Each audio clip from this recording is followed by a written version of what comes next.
Bienvenue dans Budget Chéri, le podcast qui parle d'argent et de mindset de manière simple, décontractée et fun.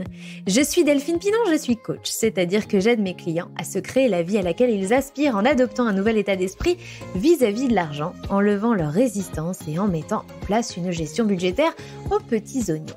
Ce podcast, c'est mon kiff personnel que vous êtes 25 000 à écouter chaque mois, dans lequel je parle de vos préoccupations d'argent au quotidien, comme par exemple: à partir de quand considère-t-on un enfant comme trop gâté? Est-ce mal d'aimer les belles choses, surtout lorsqu'elles sont coûteuses? Et ou encore, pourquoi ne pas acheter tout un tas de choses quand on peut se le permettre? En parallèle du podcast, vous pouvez me retrouver sur l'Instagram de Budget Chéri, là où je partage tout ce que j'apprends sur l'argent et là où je parle des programmes que je lance régulièrement. C'est aussi le moyen le plus rapide de me parler en privé. Dans cet épisode, j'ai confié mon micro à Stéphanie, qui va vous raconter comment une vie de paraître l'a empêchée de découvrir qui elle était vraiment. La première fois qu'on a échangé, Stéphanie m'a dit d'elle-même ceci: rien ne m'intéressait dans la vie à part ce que j'achetais. Waouh! Stéphanie a vécu une enfance privilégiée, choyée par ses parents qui lui ont tout donné, malgré des revenus moyens de fonctionnaire. Enfant, Stéphanie avait tout ce qu'elle voulait et même davantage. Jeune adulte, ses parents lui ont payé pas moins de 3 voitures en 2 ans, simplement parce qu'elle voulait en changer. À 21 ans, un événement tragique est venu remettre en cause tout son train de vie. Elle mettra plus de 10 ans à trouver comment devenir vraiment responsable vis-à-vis de l'argent, mais aussi à apprendre à s'aimer et à être aimée pour qui elle était et non pour ce qu'elle possédait. Ce que m'a raconté Stéphanie, ce sont des choses qu'on ne dit normalement pas publiquement. J'espère que vous apprécierez autant que moi cette authenticité qu'on n'entend nulle part ailleurs. Je vous laisse découvrir son histoire et vous retrouve à la fin. Bonjour, je m'appelle Stéphanie et je vais vous raconter comment je me suis perdue dans un monde superficiel où je pensais qu'il n'y avait que l'argent qui m'intéressait. Je suis fille unique, à moitié en fait, parce que j'ai 2 demi-sœurs du côté de mon papa. Donc j'ai ma première demi-sœur que je n'ai plus vue depuis l'âge de 7 ans et ma deuxième demi-sœur que je voyais occasionnellement. Mais du coup, j'ai été vraiment élevée comme fille unique. Mes parents étaient issus d'une classe moyenne. Ils étaient tous les 2 fonctionnaires avec des revenus corrects. Ma maman me disait toujours qu'on était trop riches pour avoir des aides, mais trop pauvres pour vivre correctement. Mais pour autant, je n'ai jamais manqué de rien et j'ai même eu une enfance très heureuse, très gâtée. J'ai vraiment eu l'impression d'être privilégiée par rapport à d'autres enfants. C'est là que j'ai commencé à développer l'attention des autres par l'argent, parce que je voyais bien que par rapport à mes camarades de l'école, j'avais beaucoup plus que tout le monde. J'étais habillée en marque de la tête aux pieds. J'avais toujours plus que tout le monde. J'avais les dernières choses à la mode. Avec mes parents, on avait l'habitude de souvent déménager. À chaque fois, j'avais une nouvelle chambre. J'avais toujours la plus grande chambre, un nouveau lit à chaque déménagement. Et c'est vrai que dès l'âge de 7-8 ans, j'avais ma propre salle de bain, ma télé dans la chambre. J'avais vraiment tout ce que je voulais, au point que je n'avais rien besoin de réclamer. J'avais vraiment l'impression que mes parents anticipaient ma demande et que j'avais même avant de demander quoi que ce soit. J'ai vraiment eu l'impression d'être pourri gâtée. J'ai pas eu l'impression que mes parents se privaient de quoi que ce soit, mais pour autant, mon père était très près de ses sous et je me souviens très bien qu'il tous les jours, il faisait ses comptes et il devait pas y avoir 1 centime d'écart au point que ça pouvait le rendre malade. Donc il faisait vraiment attention à chaque dépense, mais pour autant, on n'allait pas spécialement au restaurant, on voyageait pas non plus énormément. D'ailleurs, j'ai dû voyager une fois avec eux d'un voyage en Grèce. On partait au ski tous les ans, 1 semaine, et au bord de la mer aussi, pratiquement tous les ans. Mais pour autant, on n'avait pas une vie extravagante. Mais j'avais vraiment l'impression en fait de passer en priorité, que pour moi, si j'avais besoin de quelque chose, je l'avais. Un peu comme si eux se privaient ou se sacrifiaient pour me faire plaisir parce que ça leur faisait plaisir. On va dire que c'est plus après à l'adolescence où ça m'a marqué, où là, forcément, on demande des choses qui ont des prix plus conséquents et je changeais de téléphone tous les 6 mois parce que je voulais le dernier modèle et c'était pas un souci. Mais pour autant, il ne fallait pas dépasser le forfait de 10 centimes, sinon j'étais punie pendant une semaine. Quand j'ai eu ma première voiture, au début, mes parents me prêtaient leur voiture et puis ça a été un souci. Donc j'ai voulu être indépendante et j'ai fait on va dire un petit caprice en jouant sur le fait que j'allais m'acheter une vieille voiture. Mais mes parents n'aimaient pas les vieilles voitures. Il fallait toujours avoir des voitures neuves et des voitures récentes qui avaient très peu de kilomètres. Donc ils ont voulu m'acheter une voiture neuve. Forcément, à 18 ans, moi je voulais la nouvelle Mini qui était la voiture à la mode. J'en avais trouvé une toute option. Mais elle était d'occasion, donc mes parents, ça ne leur convenait pas. Mais j'ai réussi finalement à avoir gain de cause et j'ai eu ma voiture. Mais pour autant, mes parents, eux, ne roulaient pas beaucoup puisqu'on habitait en centre-ville de Lyon. Donc, ils n'avaient pas besoin de voiture. Donc, mes parents ont vendu leur voiture. Donc, c'est vrai que moi, j'avais tout ce que je voulais. J'avais une belle voiture. J'avais toujours le dernier téléphone à la mode. Mais d'un autre côté, mes parents, eux, n'avaient pas de voiture parce qu'ils n'en avaient pas forcément besoin. Ils voyageaient pas, ils sortaient pas, ils profitaient pas énormément. À l'adolescence, dans mon entrée au collège, c'est vrai que j'étais dans un collège un collège privé où tout le monde était à peu près égal. Il y avait pas de personnes vraiment très riches et de personnes très très pauvres non plus. Et moi, j'étais connue parce que je passais pour la bourge du collège parce que j'étais habillée en marque de la tête aux pieds, que j'avais toujours des vêtements de marque, les derniers vêtements à la mode, des choses plutôt chères et puis que tout le monde enviait. Donc, je peux dire que ça flattait mon ego à l'époque. Et c'est vers l'âge de 13 ans qu'on a déménagé dans le sud. Et là, je suis aussi allée dans un collège privé, mais qui n'était pas du tout la même ambiance parce que il y avait un internat où beaucoup d'élèves venaient de Saint-Tropez, Cannes, Nice. Et on sentait beaucoup qu'il y avait vraiment plus d'argent. Et pour le coup, je suis passée du collège où on me prenait pour quelqu'un d'aisé. Et là, je suis parachutée dans un autre collège où je passe pour une pauvre parce que je suis plus à la mode, j'ai pas des vêtements assez chers parce que c'est pas la même mode en fait dans le sud. Et du coup, je sens vraiment cet écart entre ces deux collèges. Et puis c'est très dur à l'adolescence de se prendre toutes ces critiques. Du coup, pour me faire intégrer, on va dire que pour rentrer dans le moule, c'est vrai que j'ai pas eu les bonnes fréquentations. Je me suis laissée aller à l'école. Mes parents ne l'ont pas forcément vu. J'ai commencé à être en échec scolaire. À côté de ça, mes parents essayaient de faire en sorte que je manque de rien et me donnaient de l'argent de poche. Je me souviens que je devais avoir entre 20 et 30 euros par semaine d'argent de poche, que je trouvais ça à l'époque normal en fait. Mais quand j'y pense aujourd'hui, je me dis que c'était énorme. Et cet argent, je le dépensais tout le temps dans des choses inutiles. Je pouvais m'acheter des ceintures de marque à 200 euros, c'était normal. Et en fait, je voyais pas passer l'argent. Et pour moi, tout ça était normal. Et j'ai vite voulu, malgré tout, rentrer dans la vie active et gagner mon propre argent parce que j'en étais arrivée à un stade où comme c'était normal que mes parents me donnent tout ça, ça me suffisait pas et j'en voulais plus sans avoir à me justifier ou réclamer et entendre les remarques de mes parents. Donc, j'ai fait de l'apprentissage. Je suis allée en coiffure et du coup, ça me permettait d'avoir un salaire à 17, 18 ans. Donc, j'avais vraiment l'impression d'être indépendante et d'avoir beaucoup d'argent par rapport à des amis qui, eux, étaient encore au lycée et gagnaient rien. Je crois qu'à l'époque, mon salaire d'apprenti devait être de 800, 900 euros les premières années et puis presque un SMIC la troisième, quatrième année. Et là, c'était les années où je sortais tout le temps, je faisais la fête tout le temps, j'achetais des sacs de luxe, des vêtements de marque. On était passé de Guess à Dior, en fait, de monter en gamme. Mais pour autant, je n'arrivais pas à finir le mois, alors que je vivais chez mes parents, j'étais logée, nourrie, blanchie.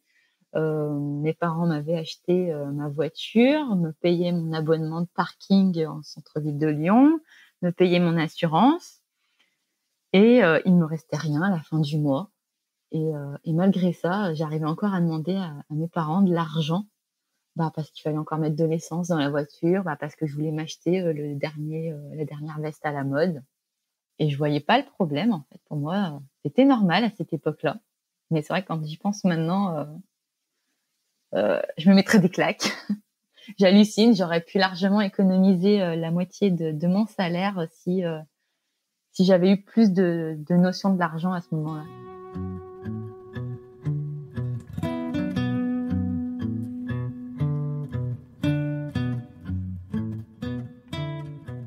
À peu près à la même époque, j'ai cette Mini depuis 4-5 mois à peu près, et je commence à m'en lasser parce que tout le monde s'intéresse à ma voiture plus qu'à moi. Je suis connue par la fille qui a la Mini. Moi, en fait, j'ai l'impression d'exister juste à travers cette voiture, et puis je vois tous mes copains et copines qui ont, eux, des voitures plus traditionnelles, et en fait, j'ai envie de me mettre dans le moule et d'être comme eux, et me sentir au même niveau qu'eux. Du coup, j'ai envie de vendre cette Mini et changer de voiture et m'acheter une 206, pour être comme mes copains et copines. Et donc, mes parents, ils suivent, OK, pas de souci, on va vendre la Mini, mais la 206, fallait qu'elle soit neuve. Je me souviens, on était allés l'acheter au salon de l'automobile à Lyon. Moi, je me promenais dans le salon avec des amis, et puis mes parents faisaient leur tour de leur côté. Et puis je me souviens très bien de cette histoire où mon papa m'appelle, bon ça y est, on est au stand Peugeot, viens choisir la couleur de ta voiture, les options, qu'est-ce que tu veux, tout ça. Donc je les ai rejoints, j'ai choisi la couleur de ma voiture, mes options, mes jantes, et je suis repartie comme si de rien n'était, en fait, et c'était normal. Et puis quelques mois après, mon père s'est occupé de vendre ma Mini, et puis j'ai eu ma 206 toute neuve. Donc là, j'étais super contente, je change de voiture, je suis enfin comme mes copains et copines. Mais pour autant, j'ai trouvé ça fade du coup, parce que la voiture était banale et j'étais habituée à plus. Donc 6 mois après, rebelote, j'ai envie de changer de voiture, et j'ai envie d'une 206 cabriolet, parce que je trouve ça plus fun et un peu plus tape à l'œil. Et puis là, mes parents suivent encore. On vend la 206 et ils m'achètent une 206 cabriolet, neuve une fois de plus. Et à partir de là, je pense que je me rendais compte de la chance que j'avais, mais c'était plus fort que moi de ne pas en profiter. Mais je me suis dit, cette fois-ci, ça sera la dernière voiture que je demande à mes parents. Je dois apprendre vraiment à me débrouiller, et que la prochaine voiture, si je dois changer, je me l'achète par mes propres moyens. Et en fait, à ce moment-là, je me suis dit, je l'ai gardée. Combien de temps je l'ai gardée? Je l'ai gardée peut-être 2 ans, cette voiture, même pas. J'ai beaucoup perdu d'argent quand je l'ai vendue, forcément, parce que je l'avais achetée neuve et qu'elle avait très peu de kilomètres. Et j'ai décidé d'être raisonnable. Je me suis acheté une voiture beaucoup plus ancienne, et j'ai gardé la moitié de l'argent de la vente de la 206 cabriolet, en me disant que ça me servira d'apport pour plus tard, pour acheter ma maison. J'avais 20 ans, c'était à l'époque où j'avais du coup ma 206 cabriolet. Je rencontre mon ex-conjoint aujourd'hui, mais avec qui je suis restée 13 ans et avec qui j'ai eu 2 enfants. Et je rencontre cet homme qui est beaucoup plus âgé que moi. Il avait 17 ans de plus que moi, qui était vraiment dans le même état d'esprit que moi, à aimer les belles choses, à rouler en belle voiture, à être beaucoup dans le paraître. Je pense que c'est aussi pour ça qu'on s'est bien trouvés.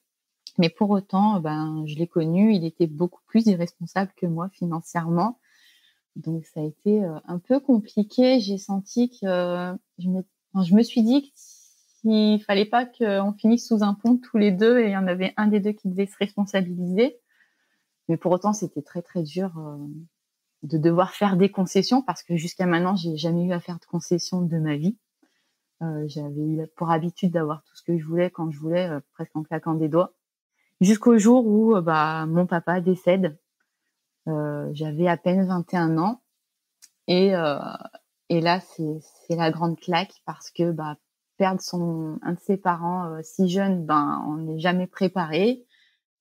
C'est aussi grâce à l'équilibre de mes deux parents que j'avais tout ce que je voulais parce que mon papa gagnait un revenu beaucoup plus confortable que ma maman. Donc, quand ma maman s'est retrouvée seule, pour moi, c'était impensable de lui demander quoi que ce soit et de dire, ce mois-ci, j'arrive pas à finir le mois, alors que je vis avec mon conjoint et qu'en soi, j'ai un toit sur ma tête et que le frigo est plein. Mais je me voyais mal lui dire, voilà, je veux m'acheter le nouveau sac qui vient de sortir, mais j'ai plus d'argent. Est-ce que tu peux m'aider? Alors que je venais de perdre mon papa et donc du coup, elle, financièrement, c'était devenu plus compliqué. Mais je sentais aussi que si je lui demandais, elle l'aurait fait pour me faire plaisir parce que elle s'est toujours pliée en quatre et j'ai toujours été sa priorité. Donc, c'est à ce moment-là que ça a été très dur parce que je sentais qu'il fallait que je me fasse violence entre le moi qui a envie de demander pour avoir ce que je veux et le moi qui se dit non, là, abuse pas, arrête, t'es pas à plaindre, il faut que tu deviennes responsable et que tu deviennes une adulte. Et c'est vraiment un épisode très douloureux, le décès de mon papa, mais ça a été la plus grande leçon de vie pour m'apprendre vraiment à être responsable avec mon argent. Parce qu'à partir de ce moment-là, j'ai vraiment dit, ok, maintenant, tu es une adulte et tu dois te débrouiller avec ce que tu gagnes et arrêter de réclamer de l'argent à tes parents pour acheter, pour combler les fins de mois soi-disant difficiles alors que j'avais un salaire, quoi. Malgré que j'ai conscience que je dois devenir responsable parce que je ne peux plus compter sur l'argent de mes parents pour céder à mes caprices, ça reste très dur de passer à l'action parce que je sens vraiment cette frustration du jour au lendemain de plus pouvoir avoir tout ce que je veux et devoir faire des choix et devoir faire des concessions. D'autant plus que mon conjoint était vraiment on va dire irresponsable comme moi à ce niveau-là. Et j'avais vraiment l'impression de devoir faire cet effort pour deux. C'était un combat en fait, un combat que je devais faire pour nous deux. Et quand lui voulait acheter des choses qui coûtaient un peu cher ou d'un nouveau téléphone ou faire un peu plus de sorties alors qu'on n'avait pas les moyens, moi j'avais envie d'aller dans son sens, mais pour autant je devais me dire non, je dois dire non pour moi, je dois dire non pour nous. Et j'avais vraiment l'impression que ça me demandait un double effort. Ça a vraiment pris des années avant que ça devienne un peu plus naturel et un peu moins compliqué de m'opposer à mon conjoint sur ses dépenses farfelues. Et le déclic, je pense que je l'ai vraiment eu quand j'ai eu ma fille, la première naissance, parce que là, à ce moment-là, on se dit ok, si on finit pas le mois, si on est en galère à la fin du mois, c'est pas grave, il y a que nous. Mais maintenant, on a un enfant, on doit être responsable. Il faut acheter des couches, il faut acheter du lait. C'est plus possible de se dire, je vais m'acheter le dernier téléphone et puis tant pis, j'achète pas de couches. Donc là, en fait, par la force des choses, on n'a pas le choix. Il faut être responsable parce que on a un enfant à élever. Et puis 2 ans après, le deuxième arrive et donc forcément, ça augmente encore les dépenses. C'est à ce moment-là que j'apprends à passer après. Et même si c'était normal de passer après parce que mes enfants devenaient ma priorité, malgré tout, c'était compliqué parce que j'ai toujours été la priorité de mes parents. J'ai toujours eu tout sans difficulté. Et là, du jour au lendemain, je me retrouve à devoir me faire passer en dernière et devoir faire des concessions pour faire passer mes enfants avant. Et émotionnellement, c'était très dur, même si c'était normal de le faire. Et c'est vraiment mes enfants qui m'ont poussée à changer là-dessus. Et c'est à ce moment-là, d'ailleurs, que j'ai aussi voulu changer de métier pour gagner plus d'argent. et retrouver un confort de vie sans faire de concessions.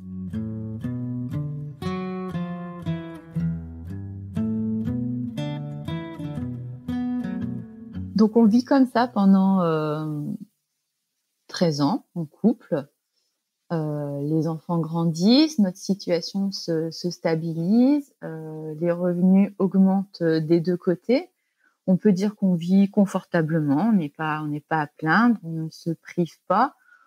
On ne vit pas dans le luxe, mais on manque de rien. On se pose pas la question quand on veut s'acheter quelque chose, combien il nous reste à la fin du mois. On l'achète, c'est pas un problème. Mon ex-conjoint avait une bonne situation et gagnait correctement sa vie. Pour autant, on n'avait pas d'épargne de côté, donc c'était vraiment de l'argent dépensé comme ça, comme il rentrait. Et puis, j'avais l'impression qu'on retrouvait notre vie du début, vraiment dans le paraître, à de nouveau rouler dans des voitures sympas, à de nouveau avoir une maison, on va dire, oui, on vit dans une maison avec piscine, alors que beaucoup d'entre nous sont en appartement. On est propriétaire alors que beaucoup sont locataires. C'était un peu notre fierté. Nos enfants font toutes les activités qu'ils veulent, ils manquent de rien. Ça me rappelle un peu mon enfance du coup parce que ils ont vraiment tout ce qu'ils veulent sans trop de difficultés, même si d'un côté ça me gêne parce que je ne veux pas leur donner la même éducation que moi. Mais voilà, on vit confortablement et puis on finit par se séparer pour une raison qui n'a rien à voir avec l'argent. Et c'est là que je fais un gros travail sur moi-même, en fait, parce que pour la première fois, je vais vivre seule. Pour la première fois, je dois me débrouiller avec mon revenu toute seule, avec 2 enfants, même si, du coup, mon ex-conjoint en tant que papa assume très bien ses enfants et il n'y a pas de problème de ce côté-là. Mais du coup, mon train de vie, forcément, est fortement impacté et je dois apprendre à gérer ça. Et c'est en travaillant sur moi-même que je me rends compte que finalement, j'ai jamais quitté ce milieu de toujours vouloir vivre dans le paraître, d'avoir besoin qu'on me regarde pour ce que j'avais. J'avais toujours au fond de moi ce besoin d'envier les autres et qu'on me regarde en se disant: «Oh là là, celle-là, elle a de la chance, elle a une voiture sympa, elle vit bien, elle est jolie». Enfin, c'était vraiment dans le paraître et je me suis dit: «Mais en fait, c'est plus possible». Parce que tant que je continuerai à vivre dans cet environnement-là, je vais attirer des gens qui seront superficiels et qui seront jamais intéressés par ce que je suis réellement, mais plus parce que je dégage et parce que j'ai. Et en fait, c'est là que je me rends compte que les gens qui m'entourent ne sont pas très intéressants. On peut pas avoir de conversation parce que tout reste superficiel entre ce que l'un a, ce que l'autre possède et ce que l'autre veut acheter. Et c'est à ce moment-là que je me rends compte que j'ai vraiment envie de changer tout ça. Je ne veux plus être dépendante de l'argent et me dire que c'est l'argent qui me rend heureuse. Je ne veux plus qu'on s'intéresse à moi que par ce que je possède et ce que je dégage.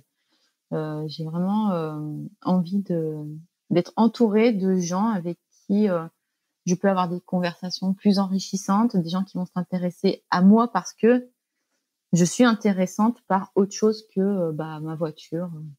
C'est là que je me rends compte quand j'ai fait ce travail sur moi, que j'ai commencé à me détacher de tous ces biens matériels, de toute cette apparence superficielle, que j'ai commencé à me retrouver avec moi-même, vraiment face à moi, comme si j'étais devant devant un miroir.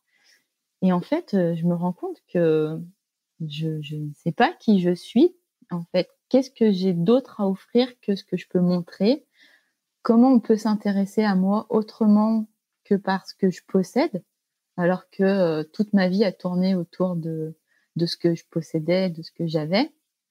Et là, je me sens perdue parce que je me dis: «Mais en fait, je suis qui? Je suis personne. Si on ne s'intéresse pas à moi pour ce que j'ai, en fait, qui est-ce qui va s'intéresser à moi? Parce que, j'ai rien d'intéressant à raconter, j'ai rien d'intéressant, en fait, je me trouve inintéressante Et c'est là que ça devient compliqué parce que je sens le détachement matériel sans me connaître moi. Et j'ai vraiment l'impression d'être dans un vide où je dois apprendre à me découvrir. Quand je pense à toute cette histoire, je me dis que ça serait trop facile d'en vouloir à mes parents. Parce qu'en tant que parents, ils ont fait ce qu'ils pensaient être bon pour moi. Et ils ont toujours voulu ce qu'il y a de mieux pour moi. Et étant moi-même maintenant maman, on n'a pas de mode d'emploi et on ne sait jamais si la décision qu'on prend sur le moment, l'impact qu'elle aura dans le futur et si ça sera la bonne décision. Donc pour autant, même si ça ne m'a pas forcément rendu service de grandir, on va dire, dans une bulle superficielle, j'en veux pas du tout à mes parents parce que je sais que sur le moment, ils ont fait ce qu'ils pensaient être le mieux pour moi et c'est aussi grâce à tout ça que je me suis construite et que je suis devenue celle que je suis maintenant et que j'arrive à prendre du recul. Et je me dis que si ça avait été autrement, peut-être que ça n'aurait pas été le cas. Aujourd'hui, je me rends compte que l'argent, oui, ça ouvre des portes, mais comme on dit, ça fait pas le bonheur, ça y contribue et c'est tellement vrai quand on apprend à s'en détacher. Parce que j'ai pu vivre dans ce milieu très superficiel et être pourri gâté. Pour autant, aujourd'hui, j'ai qu'une envie, c'est de vivre avec le minimum et de ne plus ressentir le besoin d'avoir tout un tas de choses pour me sentir comblée et d'être vraiment heureuse avec ce que j'aime moi. Parce que finalement, en fait, c'est moi qui me rends malheureuse toute seule à vouloir toujours plus, à vouloir toujours mieux et à envier d'autres personnes qui ont plus que moi. Et du coup, je perds mon temps et je me rends malheureuse toute seule. Alors que finalement, j'ai tout pour être heureuse parce que j'ai des enfants en bonne santé, je suis moi-même en bonne santé, j'ai un logement plus que correct et j'ai une situation qui me permet aussi de finir la fin du mois. Forcément en faisant attention, mais je peux pas dire non plus que je me prive. Donc je suis loin d'être à plaindre. Et aujourd'hui, j'ai juste envie d'apprécier ça, simplement, sans courir après toujours plus, toujours mieux. Merci à tous mes warriors pour avoir écouté Stéphanie jusqu'au bout. Ce que j'aime dans son histoire, dans ce récit particulièrement, c'est l'absence de ressentiment vis-à-vis de ses parents, de culpabilité et de honte. Elle a probablement vécu des choses difficiles, mais elle est capable de dire « voici mon vécu ». D'autres le cacheraient, je n'en ai pas honte, parce que je suis fière de ce que j'en ai fait. Et ça, je trouve ça très beau, et pour ça, je lui dis un grand bravo. Si vous avez envie de lui écrire, que son histoire vous a inspiré, que vous êtes reconnu dans ce qu'elle a raconté, envoyez-moi vos messages à contact@budget-chérie.com et évidemment, je lui transmettrai. Si vous aussi, vous avez envie de raconter votre histoire derrière le micro pour transmettre un message, votre message, écrivez-moi à cette même adresse ou envoyez-moi un message privé sur Insta, ça marche aussi. Je vous dis à très bientôt pour un nouvel épisode. D'ici là, prenez soin de vous et de vos finances. Ciao, bye bye.